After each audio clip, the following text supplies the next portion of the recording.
काशिफ नज़ीर। क्या करते हैं? मैं स्टूडेंट हूँ। जबरदस्त सर, बात करने का पर्पस आपसे ये है, पढ़ क्या रहे हैं वैसे ये बता दें? मैं बीएस बॉटनी कर चुका हूँ। अच्छा। अभी जी बीएड कर रहा हूँ साथ। जबरदस्त यार, पढ़ा लिखा बच्चा हमारे साथ मौजूद है। अगर टेक्नोलॉजिकल लिहाज से बात करें, क्या लगता है कि टेक्नोलॉजिकल लिहाज से क्या हम अगर मुकाबला करने पे आए, क्या पड़ोसी मुल्क हिंदुस्तान का मौजूदा टाइम के अंदर टेक्नोलॉजिकल लिहाज से मुकाबला करना पॉसिबल है हमारे लिए या नहीं? मेरे ख्याल से अभी तो नहीं है, लेकिन उसके आगे चांसेस हैं। जिस तरह आप देख लें कि जो अब्रॉड से आ रहे हैं, जिस तरह कंप्यूटर के माहिरीन हैं, या माइक्रोसॉफ्ट के आप देख लें, या एलन मस्क है, वो लोग आप देख लें पीछे से ना अभी एक शादी हुई है जिसमें वो लोग जा रहे हैं। उनका मेन मकसद जो ना टेक्नोलॉजी। इंडिया में जो शादी हुई, मुकेश अंबानी की बात कर रहे हैं। मैं मुकेश अंबानी की बात कर रहा हूँ। दरअसल उनका जो मेन पर्पज़ है, इसी टेक्नोलॉजी को लेके उन्होंने उनको बुलाया, उसके बाद वो मार्केट बनेगी। इस तरह के जो है ना, हम अगर शादी वगैरह तो नहीं, किसी तरह उनको ले आएँ, किसी भी फाउंडेशन के तहत किसी भी चीज़ को आगे लेके ना, इस तरह अगर हम किसी के साथ कम्बिनेशन बना के काम करेंगे तो इस तरह आगे मार्केट जा सकती है, वैसे तो नहीं जा सकती। अगर हम अपने आप को देखें तो हम देखें हमारा कौन सा जो है ना सीईओ किसी कंपनी का है, अब नहीं है ना। यही वजह है ना, हमारी कमी है कि हम अपनी ज़ात के बारे में सोच रहे हैं, जो है ना अपने कंट्री के बारे में नहीं सोच रहे। अगर इस तरह अगर कंट्री के बारे में सोचेंगे तो बहुत सारी फील्ड में आगे जा सकते हैं हम लोग। जबरदस्त बात की आपने सर। अभी बताना चाहूँगा, चांद पे वो गए, कदम रखा था, पता चला? चंद्रयान 3 उन्होंने डाला है। अब अभी वो एक और एलन मस्क के साथ, मेरे ख्याल से नासा की जो बड़ी कंपनी है उसके साथ वो काम कर रहे हैं। सर उन्होंने अभी एक शटल बनाया है, आपने एलोन मस्क की कंपनी स्पेस एक्स है, आपने उसकी बात की, तो मैं बताना चाहूँगा आज जिस तरह से उन्होंने एक नया शटल बनाया है, उन्होंने वो जो रॉकेट बनाया वो स्पेस में जाएगा, जाकर वो सैटेलाइट छोड़ेगा और रीलैंडिंग करेगा, दोबारा आगे लैंड हो जाएगा। इस तरह की टेक्नोलॉजी आपने कभी सोची थी कि कोई बना सकता है? हम सोच सकते हैं, सिर्फ सोच किया तक पाकिस्तानी, बाकी वो लोग काम कर चुके हैं। हाँ, वो इम्प्लीमेंट कर चुके हैं, हम सोच रहे हैं अभी तक। अब जरा ये बताएं, जरा यहाँ पर मैं किसी बच्चे से पूछूंगा कि हमारी स्पेस एजेंसी क्या, किसी को नहीं पता होगी। यहाँ पर मैं पूछूं इंडिया की क्या, तो सब बताएंगे इसरो। इसी तरह अब हमारी हो तो हम काम बताएं ना, हमारी हो है कोई नहीं। हम जो है ना अपने जो है ना जेबें भरने पे लगे हुए हैं, बाकी हमारे आगे वो टारगेट्स नहीं है। बिल्कुल सही होगा। मैं थोड़ा अंकल की तरफ जाना चाहूँगा। ये कह रहे हैं कि भाई टेक्नोलॉजिकल लिहाज से कोई बात नहीं, सिराकी में चल जाएगी। ये कह रहे हैं कि टेक्नोलॉजिकल लिहाज से इंडिया बड़ा आगे निकल गया, पाकिस्तान तो कुछ भी नहीं है, क्या कहेंगे? देखो सी वसाइल दी गाल है, उन्होंने कोल वसाइल सारे कोल वसाइल का है नहीं, वो वसाइल इस्तेमाल करन असा। तो हम तो कहते थे कि बड़ा जज्बा, हमें जज्बा बहुत है, जज्बा ईमानी हम दिखाते हैं, तो अभी क्यों नहीं दिखा पा रहे? वो सिर्फ अंदर की हद में है, अंदर ते हद तक है, बाहर में नहीं है। हमारा जज्बा जो है ना वो अंदर ही अंदर रहता है, बाहर नहीं निकलता कभी। ठुस हो गया, ठोस हो गया।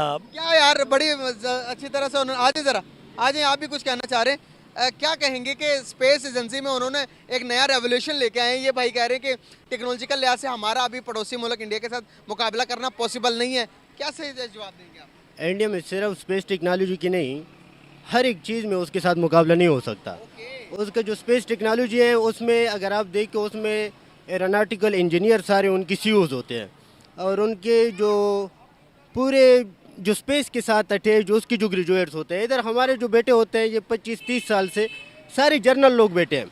आप उसका वो लिस्ट चेक कर ले, फलाना जनरल, रिटायर्ड जनरल, वो सारे उसके इदारों पे बैठे हैं। तो किस तरह एक आर्मी का जिसने हमेशा वो फौज की वो सीखी हो, तो फिर वो किस तरह का वो स्पेस कंपनी को चलाएगा?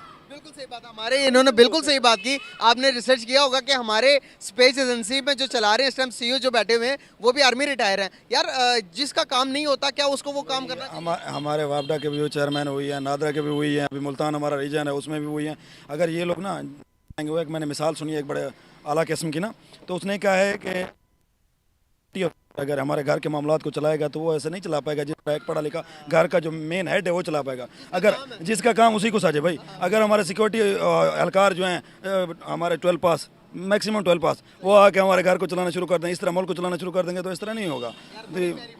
ये इस तरह का मिसाल है। आप कोई एंकर है, क्वेश्चंस करते रहते हो, इसकी आपके पास डिग्री होगी, आपने उसके बारे में कुछ सीखा होगा, उस पर आपने पढ़ाई की होगी। अगर मैं आपकी नाई की दुकान पे बिठाऊँ, आपको नाई बनवाऊँ, तो आप किस तरह बाल कटवाओगे लोगों के? तो ये इसी तरह की, यही पूरा पाकिस्तान जनरल इसी तरह चलाते हैं, सारे सब चीज़ों पे, सारे इंस्टीट्यूट पे, सारे इदारों पे। अभी तो यूनिवर्सिटी की वीसीज भी रिटायर्ड जनरल बैठने लगे हैं। तो ये नाम आपका? आसिम। क्या करते हैं? मैं मेडिकल स्टूडेंट। अच्छा, कौन सा सेमेस्टर है? अभी सेकंड ईयर चल रहा है कॉलेज में। ज़बरदस्त हो गया। अगर मैं बात करूँ टेक्नोलॉजी के लिहाज से, क्या लगता है कौन आ गया, पाकिस्तान या फिर हिंदुस्तान? जाहिर सी बात है, ये तो ऑब्वियस है, इंडिया ज़्यादा आगे। इंडिया की गवर्नमेंट आप देखें ज़्यादा अमीर है, ठीक है, पहली बात तो ये है। और वैसे भी उनके साइंटिस्ट ज़्यादा पढ़े लिखे हैं, ठीक है, और उधर करप्शन भी कम है, ठीक है। तो इसीलिए मुझे लगता है कि उनकी स्पेस जो टेक्नोलॉजी है ना, सब कुछ जो भी है वो ज़्यादा आगे है। अच्छा, स्पेस एजेंसी की बात की तो आपको पता कि पाकिस्तान या फिर हिंदुस्तान की स्पेस एजेंसी का नाम क्या है, इंडिया की स्पेस एजेंसी का? वो इसरो। इसरो है। पाकिस्तान की? पाकिस्तान की नहीं मुझे पता। पाकिस्तान की नहीं पता? नहीं पता। अपने ही मुल्क की नहीं पता, पड़ोसियों का पता। वाह भाई वाह, क्या बात है, ये कैसे पता इंडिया की? यार बस वो ये जो चांद पे गई थी पिछले दिनों, तो बस वो पता चल गया। कितनी बड़ी बात है उनके लिए कि भाई आज उनका जिसे हम दुश्मन कहते हैं, आज हम यहाँ पर बैठ के बात कर रहे हैं कि उनकी स्पेस एजेंसी इसरो, वो हमें पता, लेकिन अपनी स्पार्को के बारे में हमें नहीं पता। ऐसे ही है। क्या कहना चाहेंगे, आज उन्होंने एक ऐसा शटल मुतारिफ करवा दिया है जो कि स्पेस में जाएगा, खला में जाएगा, खला में जाकर सैटेलाइट को छोड़कर वहाँ से वापस आएगा, और वापस आके यहाँ पर सॉफ्ट लैंडिंग भी करेगा। अच्छा, इस तरह की क्या आपने कोई टेक्नोलॉजी सुनी थी? हमने तो यही सुना था कि भाई शटल जाएगा, जाकर वहीं पे ही रह जाएगा, वापस कोई नहीं आ सकता। क्या कहना चाहेंगे, क्या दाद देते हैं आप उनकी साइंसदानों को, उन्होंने जो चीज़ बनाई है पूरी दुनिया के लिए, क्या कहेंगे? देखिए उन्होंने जो भी किया अपने मुल्क के लिए किया, और हमारे पूरी दुनिया के लिए किया? पूरी दुनिया के लिए किया है, ऐसे ही है। और हमारे पाकिस्तान वाले हैं वो बस अपने में ही पैसा खाई जा रहे हैं, MNA MPA। तो मुझे लगता है कि पाकिस्तान के जो ये वज़ीर आज़म, इनको चाहिए कि इनके ख़िलाफ़ ना कुछ करें, ताकि जो पैसा है, जो हमारा पैसा है वो इन चीज़ों पे भी जाए। ये स्पार्को ताकि आदत आगे तरक्की कर पाए, ज़्यादा आगे निकल पाए, और इंडिया से सीखे। सही है, क्योंकि इंडिया में चीज़ें बुरी भी हैं, अच्छी भी हैं, ठीक है। और हमें चाहिए कि जो उनमें अच्छी चीज़ें हैं, हर एक माशरे में अच्छी भी होती हैं चीज़ें, बुरी भी होती हैं। क्या कहेंगे आईटी के लिहाज से अगर बात करें तो क्या आईटी में क्या हमारा और इंडिया का कोई कंपैरिजन मौजूदा टाइम के अंदर रहा है, या हो सकता है कोई कंपैरिजन उनके साथ? नहीं, कंपैरिजन क्यों नहीं हो सकता? बहुत आगे है इंडिया। अब वो आप देखें, गूगल का जो CEO है वो इंडियन है। गूगल, अच्छा, यूट्यूब, उसके बाद माइक्रोसॉफ्ट, उसके बाद स्टारबक्स, कोई भी आप लगा ले कंपनी जो कि सॉफ्टवेयर से रिलेटेड हो, सबके सीईओ इंडियन है। हाँ जी, बिल्कुल ऐसे ही है। हमारे किधर है? हमारे पता नहीं किधर है, हमारे बस लगता है अंदर ही घर में छुपे हुए हैं, कहीं बैठे हुए हैं। सही होगा। क्या मेडिकल करने के बाद क्या फ्यूचर देख रहे हो अपने मुल्क में? मेडिकल के बाद मुल्क में तो नहीं रहना, हमने बाहर ही चले जाना है, क्योंकि इधर तो स्कोप ही नहीं है कोई। कौन से मुल्क जा रहे हो? मैं जाऊंगा, देखूंगा, जर्मनी चला जाऊंगा, क्योंकि जर्मनी में जी फ्री एजुकेशन है जी। तो यहाँ पर नहीं रहेंगे? नहीं, यहाँ पे नहीं रहेंगे। जर्मनी में है कोई नियत है कि कोई तरक्की कर पाए, अल्लाह अगर ऐसा कोई वसीला बनाता है हमें। जर्मनी में है कोई? जर्मनी में क्या आपको कोई रिलेटिव? नहीं, जर्मनी में कोई भी नहीं कोई भी नहीं है, है। अकेले हैं। डिफिकल्ट तो होगा, पाकिस्तानियों के वीज़े नहीं मिलते। नहीं, वीज़े मिल जाते हैं, वो टेंशन नहीं है उस चीज़ की, मिल जाएंगे, ठीक है। चलें। और hope for the best. Thank you so much for your time, very nice talk with you, बहुत ज़बरदस्त। इमराना, क्या करते हैं? मेरे कपड़े काटने से काम है। अच्छा, ज़बरदस्त। सर आपने कैमरे की तरफ देखना, बात करने का पर्पस है कि अगर मैं बात करूं टेक्नोलॉजी की, अगर मैं बात करूं आईटी की, अगर मैं बात करूं किसी भी सेक्टर की, क्या कौन आगे है, पाकिस्तान या फिर हमारा पड़ोसी मुल्क हिंदुस्तान? मेरी निगाह में तो जो मैं देख रहा हूँ इंशाल्लाह पाकिस्तान ही आगे है, लेकिन इंडिया भी इस टाइम जमल लगाने की कोशिश कर रहा है काफ़ी। अच्छा, हाँ जी, पाकिस्तान टेक्नोलॉजिकल लिहाज से बहुत आगे है। इंशाल्लाह है। किस चीज़ में आगे है टेक्नोलॉजिकल लिहाज से? कोई एक ऐसा बड़ा प्लेटफॉर्म बता दें जहाँ पर आज ऑडियंस देख ले, जो भी हमारे पड़ोसी मुल्क इंडिया से देख रहा है, वो जी सर बताएंगे आज के हम उनसे टेक्नोलॉजिकल लिहाज से कौन से सेक्टर में आगे हैं। मैं तो अपनी जो टेक्नोलॉजी ये कह रहा हूँ कि दिफा में मजबूत है हम ज़्यादा। दिफा में? अच्छा, अल्लाह दिफा तो डिफेंस में आता है ना, टेक्नोलॉजी की बात। टेक्नोलॉजी में हम अभी पीछे ही हैं। तो फिर अभी आपने कहा था हम आगे। बस मेरी बात नहीं आई वाली। अच्छा, आगे नहीं है मतलब उनसे? आगे नहीं है, वो तो आप हर चीज़ आप खुद तैयार कर रहे हैं। वॉल्यूम इंडिया जो है, कौन कौन सी चीज़ें खुद तैयार कर रहे हैं? उनकी मोटर बाइक से शुरू कर लिया, मोटर बाइक, उनके ऑटोमोबाइल इंडस्ट्री देख लें, आप मोबाइल देख लें, उनकी हर एक चीज़ सुई से लेके जहाज तक खुद बना उनकी अपनी है। बिल्कुल सही बात है। मैं कह रहा हूँ कि अगर चाइना के बाद ना जो तरक्की कर रहा है इंडिया कर रहा है इस मामलात में, टेक्नोलॉजी में, तो हम क्यों पीछे हैं भाई? किस चीज़ की कमी है हमारे पास? हमारे पास कमी नहीं है, बस अमल दरामद नहीं हो रहा किसी बात के ऊपर ना, ठंड की बात नहीं हो रही। पाकिस्तान में हर चीज़ मौजूद है, जहन मौजूद हैं, उसके अलावा साइंसदान मौजूद हैं, अच्छे स्टूडेंट हैं, अच्छे टीचर हैं, अच्छे प्रोफेसर हैं। नहीं पता नहीं कि इनकी अपनी पॉलिसी में क्या कमी है कोई। आज आपको न्यूज़ बताऊँ एक? जी हाँ, बताइए। आपको पता हमारी स्पेस एजेंसी का नाम क्या? नहीं मुझे जो खला में जाती है? नहीं मुझे नहीं उसके बारे में इंडिया की पता स्पेस एजेंसी का नाम क्या है? नहीं मुझे नहीं पता। नहीं पता। सर मैं बताना चाहूँगा इंडिया की स्पेस एजेंसी का नाम इसरो है और हमारी जो है वो स्पार्को है। सर बताना चाहूँगा आज इंडिया ने कुछ टाइम पहले की बात बताऊँगा, आज से 2 महीने या 3 महीने पीछे चले जाए, इंडिया चांद पर अपने कदम रख चुका है और उस हिस्से पर रख चुका है कि जो कि आज से पहले कोई मुल्क नहीं गया। दूसरे नंबर पर आज स्पेस पर जाने वाला एक ऐसा शटल बनाया है जो कि आपके सैटेलाइट को स्पेस में छोड़ेगा और शटल वापस आकर ज़मीन में लैंड करेगा। पूरी दुनिया हैरान है, वीडियो वायरल है पूरी दुनिया के अंदर। क्या कहेंगे कि वो तब्दीली पे तब्दीली, नई चीज़ें इन्वेंट करते जा रहे हैं और क्या हम उनका मुकाबला कर सकते हैं किसी सेक्टर में? ये तो उन्होंने बहुत बड़ा काम किया है। पहले मुझे जो चीज़ ना खला में गई वापस नहीं आई, हाँ जी। लेकिन सबसे बड़ी बात है वो वापस आकर रिपोर्ट करके चीज़ बोली, वहाँ से होके आएगी। उनकी वाकई बहुत बड़ी कामयाबी है, हम इस बात को मानते हैं। हमारे मुल्क को भी चाहिए, हमारे सरबराह को भी चाहिए इस तरह का कोई पैकेज दें आवाम को जिसमें वर्ल्ड लेवल पे इनकी इज्जत हो, उनकी कामयाबी हो। क्या ख्याल है?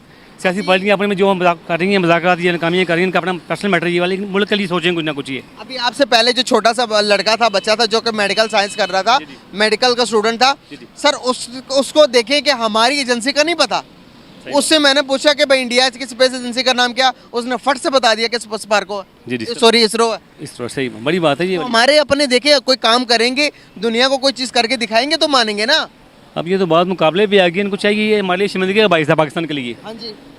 इनको चाहिए अब जोर लगा के इसके ऊपर ना कोई अच्छी पॉलिसी बनाएं और इंडिया से आगे जाने की कोशिश करें। कोशिश करनी चाहिए, हेल्दी कंपटीशन होना चाहिए। आपको बता रहा हूँ यहाँ हमारे साइंसदान बढ़े हैं इंडिया से, अल्लाह की मेहरबानी से। अच्छा, अच्छे स्टूडेंट, अच्छे प्रोफेसर, अच्छे टेक्नोलॉजिस्ट बैठे हुए हैं इंशाल्लाह। हमारे साइंसदान इंडिया के साइंसदानों से बड़े हैं इंशाल्लाह अल्लाह की मेहरबानी से। तो सर वो बड़े साइंसदानों ने कोई बड़ा कारनामा क्यों नहीं किया आज तक? सबसे बड़ी बात मिनट हमारा मुल्क जो है दिफा में देख लें आप। इनका दिफा, इंडिया का दिफा देखें, हमारा दिफा देखें आप। अल्लाह की मेहरबानी से दफा इंडिया हमारा इंटर रहता है दिफा में इंशाल्लाह अल्लाह की मेहरबानी हमसे डर जाता है। अल्लाह की मेहरबानी से इंशाल्लाह। कभी देखें आप। जरा यार इधर आओ ना, एक मिनट दोबारा से आओ ना यार। ये सर कह रहे हैं कि दिफा में, जो कि डिफेंस में हमारे में कहते हैं कि इंडिया हमसे डर जाता है। क्या आपको क्या लगता है कि अगर फैक्चुअली बात करें, सीरियसली बात करें, तो क्या डरता है इंडिया हमसे दिफा के लिहाज से? इंडिया के फौजी डर जाते हैं, ये बात है। अच्छा, लेकिन इंडिया की वैसे अगर आप देखें ना, इंडिया की फ़ौज ज़्यादा बड़ी है, लोग भी ज़्यादा है और उनकी टेक्नोलॉजी वैसे भी ज़्यादा है। तो मुझे नहीं लगता एक होल, मतलब कि होल अगर उनको काउंट करें ना तो फिर नहीं वो डरेगा। जैसे हमारे बॉर्डर पे जो फ़ौजी हैं, अगर वो हमला करते उनकी क्या कहते हैं उनकी जो हाँ जी, तब वो भाग के चले जाएंगे इंडियन। लेकिन वैसे अगर जंग हो ना पूरी, तब इंडिया नहीं डरेगा। समझ, चौकी के लिहाज से ये भी कोई लॉजिकली बात समझ नहीं आई।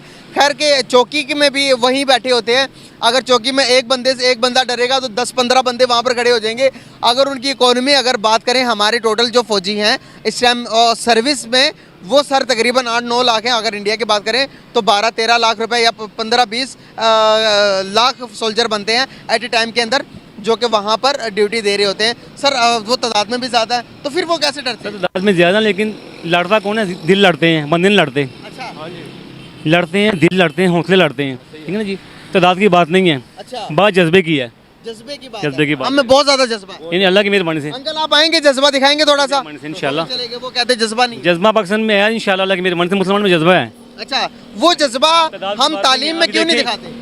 इमाम हुसैन, एक बात करिए, इमाम हुसैन मौला हुसैन जो हैं, सही आपको माशाल्लाह, उनकी फौज कितनी थी, माशाल्लाह, बिल्कुल। मुहालिफ कितने थे? उनकी ईमान हमारे ईमान के बराबर हैं, जिस तरह जितने ईमान पक्के थे। हमें चाहिए कि उनके ईमान अहकामात पे अमल करें, जज्बा पैदा करने की कोशिश करें, लेकिन हमारे ईमान भी पर आपने कमज़ोर है। बात की, मैंने हमारे ईमान कमज़ोर है। भाई ने कहा, आपने भी कहा कि हमारे ईमान बहुत मजबूत है, हमारे पास जज्बा है। इंशाल्लाह वो जज्बा तालीमी निज़ाम में क्यों नहीं नज़र आता? वो जज्बा हमें इकोनॉमिकल लिहाज से मुल्क के जो कंडीशन, जो हालात नज़र आ रहे हैं, वो जज्बा हम इधर क्यों नहीं लेके आ रहे? दुनिया को क्यों नहीं दिखा रहे कि भाई हम जज्बाती कौम है, देखो इतनी तरक्की कर ली? नहीं ऐसी बात नहीं है, हमारे तलबा हैं जज्बाती, ठीक है। अच्छा। लेकिन क्या है कि वो पाकिस्तान में नहीं उसका निकालते आउटपुट, जज्बा नहीं बाहर निकल जाते हैं, बाहर मुल्क में चले जाते हैं, वहाँ जाके जज्बा निकालते हैं। हाँ जी, ऐसे है। आप इस बात को मानते हैं, बाहर जाके जज्बा निकालते हैं? बात ये जी, हम लोगों में ये कुछ कमी है और हमारे हुक्मरानों को ये चाहिए कमी दूर करें ये वाली। हाँ जी। हमारे जो लायक तलबे हैं, काबिल प्रोफेसर साहबान हैं, ये अच्छे स्टूडेंट हैं, बाहर क्यों जा रहे हैं? तो जज्बा इतना है तो फिर मुल्क में जज्बा देना चाहिए ना, बाहर क्यों? जज्बा तो है ना, वो कह रहा हूँ मुल्क के अंदर रह के वो जज्बा फायदा ही क्या हुआ जब बाहर जाके आप अपनी एनर्जी सरी लगाएंगे? तो भाई बात तो सही कर, लेकिन मेरा बात तो ये कर रहा हूँ ना। ये पैगाम है हुक्मरानों को, इस तरह का जो हमारे लायक स्टूडेंट हैं, इनका जज्बा यहाँ मजबूत रहे, यहाँ अपनी काबिलियत इस्तेमाल करें, तो पकड़ के रखना चाहिए इनका जज्बा, यहाँ पर निकाल के। इनमें जो है ना, इनकी जो रिक्वायरमेंट है, गवर्नमेंट चाहिए इसको पूरी करें। बिल्कुल सही कहा। इसलिए हमारे मुल्क की बच्चा भी अपना कामयाबी है। जज्बा लेके बाहर, आप में जज्बा है? बिल्कुल जज्बा है। जज्बा है ना आप में, तो आप जाग क्यों रहे हो मुल्क छोड़ के? मैं इसीलिए जा रहा हूँ क्योंकि अपने आप को पहले डेवलप करेंगे हम, ठीक है, फिर वापस आ जाएंगे हम पाकिस्तान, फिर हम जज्बा ऐसा नहीं दिखाएंगे। होता भाई, जब सारी एनर्जी चली जाती है बंदा बूढ़ा हो जाता है। बूढ़ा क्यों होगा? बंदा बूढ़ा होके एक बहुत बड़े ना अंग्रेज, एक बहुत बड़ा अंग्रेज था जो कि पता नहीं बहुत बड़ा लिखतकारी था। वो कहता कि पाकिस्तान एक बहुत बड़ा कब्रिस्तान है। उसने ये लिखा कि जहाँ पर पूरी ज़िंदगी हम गुजारते हैं, कनाडा जाकर पढ़ते हैं, अमेरिका जाकर अच्छा उम्रा करने जाते हैं, सऊदी अरेबिया, और जब अपनी पूरी एनर्जी पूरी सब कुछ लगा देते हैं बाहर, और जब मरने का मौत का टाइम आता है या बाहर मर जाते हैं, तब हमारी लाशें दफन होने के लिए पाकिस्तान आती है। उससे पहले कोई पाकिस्तान में आना पसंद नहीं करता। क्या जवाब देंगे? ये उनकी अपनी सोच है क्या है, और ये हमारे लिए बाइक से शर्मिंदगी की बात ये वाली। बात में दम है कि नहीं है? बात में दम की बात मजबूत है ये वाली उनकी। सही सही कह रहे हैं कि सारी जगह वर्ल्ड में आपने फॉरेन कंट्री जाना, वहाँ कमाई करनी है, उनके पैसे में जान है। हमारे पास हमारे जो मज़हब है इसमें जान है, हमारे जज्बे में जान है, लेकिन उनके पैसे में जान, उनकी करेंसी ज़्यादा, इसलिए ना हम हमारे जो स्टूडेंट हैं दिल छोड़ गए हैं। सही पूछें तो आप, बिल्कुल सही। उनके जमान कमज़ोर हो गए हैं, टेंशन में है, वसाइल हमारे इतने नहीं हैं जितने खर्चे हैं, जितनी एजुकेशन में खर्चा है। मैं तो कहता हूँ गवर्नमेंट ऐसा काम कर दे, कंटिन्यू बंदा ये अपना ये पहले जमाने से लेके BA से तक मुकम्मल कोई पैसा ना ले, गवर्नमेंट मुकम्मल फ्री तालीम कर दे। क्या बात किया आपने। अगर ये हो जाए तो हमारा मुल्क तरक्की भी कर जाए। तो इंशाल्लाह हमारा मुल्क की जोड़ कोई नहीं है, पूरे वर्ल्ड में होगा। बिल्कुल कोई नहीं है। सबसे बड़ी बात जो हमारे लिए है, जो हमारा मुल्क एजुकेशन लेस बन रहा है बिल्कुल सही कहा। महंगाई की वजह से। मेरा पैगाम है मियाँ साहब को, पूरी गवर्नमेंट ऑफ पाकिस्तान को, तालीम को आम कर दें और फ्री कर दें।